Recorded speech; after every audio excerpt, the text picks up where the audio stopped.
Biz Chilonzor tumani Sharaf mahallasimiz. Aynan mana shu ko'p qavatli uylarda yashovchi fuqarolardan biri boshqaruv servis kompaniyasi faoliyatidan norozi bo'lib, murojaat qilishgan holatni birgalikda o'rganamiz. Tezkor tadbir davomida o'rganishlar olib borilganda shu kanalizatsiya quvurlarida nosozlik holati borligi aniqlandi. Bu bo'yicha hozir tegishli tartibda o'sha Nodir kommunal boshqaruv servis kompaniyasi rahbari bilan tushuntirishlar olib borildi. Joyida bartaraf qilish choralari ko'riladi. Ko'rib turganimizdek, mana elektr shitlarida ham xavfsizlik choralari ko'rilmaganligi, kuz qishga tayyorgarlik olib borilmaganligi aniqlandi. Bu holat bo'yicha ham hozir gaplashdik, kompaniya rahbariga tushuntirdik. Suv oqqan, suv oqish jarayoni bo'lgan. Endi buni hozir tezlik bilan bartaraf qilgan endi vaqtinchalik, lekin suv qurigandan keyin joriy ta'minlash ishlarini olib borib to'liq bartaraf qilish choralarini ko'rib nazoratga olamiz.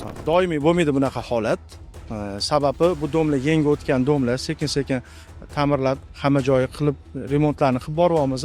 Har doim shunaqa holat kuzatiladimi sizlarda? Yerto'laga suv tashish shunga o'xshash. Yo'q, har kuni kuzatilmaydi. Hozir bilsangiz agar hisoblagich qo'yilyapti muzey suviniki. Shu sababli xonadonlarning ichida krani bo'lmagani, ventili bo'lmagani hisobiga biz yerto'ladan o'chiryapmiz. Yerto'ladan o'chirganimiz hisobiga suv yerto'laga tushadi baribir. Ta'mirlash ishlari bo'lgan paytda bo'lib turadi. Qish payti mavsumiy atapleni yoqadigan paytimizda ham bo'lib turadi. Suv tushish holatlari kuzatiladi.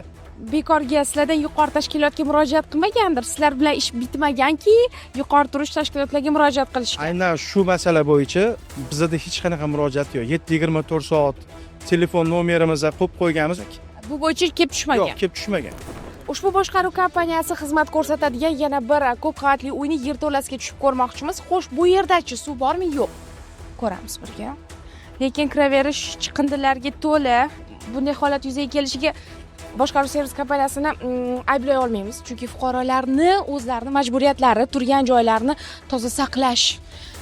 Shu yerga ham tashaydimi? Chiqindini shu yerga ham tashaydimi? Oling. Qarang, odamlarni qilyapmiz. Xo'sh. Voy. Suv toshgan bu yoqqa. Bu umuman boshqa dom, lekin bu yerda ham mana suv toshgan. Zaxdan, namlikdan bilsa bo'ladi. Kuz-qish dasturingizga kiritilganmi yo'qmi? Bumi kiritilgan. Nima bu ahvol? Ta'mirlarni bermadingizmi ish qilib? Yo'q. Buni xavfsizlik choralarini ko'rish kerak. Oldin birinchi yopish kerak buni oldini. Jamol aka, yopib, qulf kalit qilib, xudo ko'rsatmasin odam kirsa, katta Bolalar kirsa, Yopmay turing. Ochib turing. buni kuz-qish dasturiga tuman hokimligi bilan gaplashamiz, ko'rishib, buni dasturga kirmaganligiga aniqlik kiritib, agar kirmagan bo'lsa, talabga javob bermaydimi bu? talabga javob bermaydi. Kuz-qish mavsumiga tayyor emas bu holat. Aniqlangan kamchiliklar yuzasidan yozma ko'rsatmalar inspeksiya tomonidan beriladi. Undan tashqari ma'muriy javobgarlik to'g'risidagi kodeksda 159-modda 2-qismi bilan tegishli tartibda biznes ombudsmandan ogohlantirish qilib, bir sutka mobaynida chorasini ko'ramiz.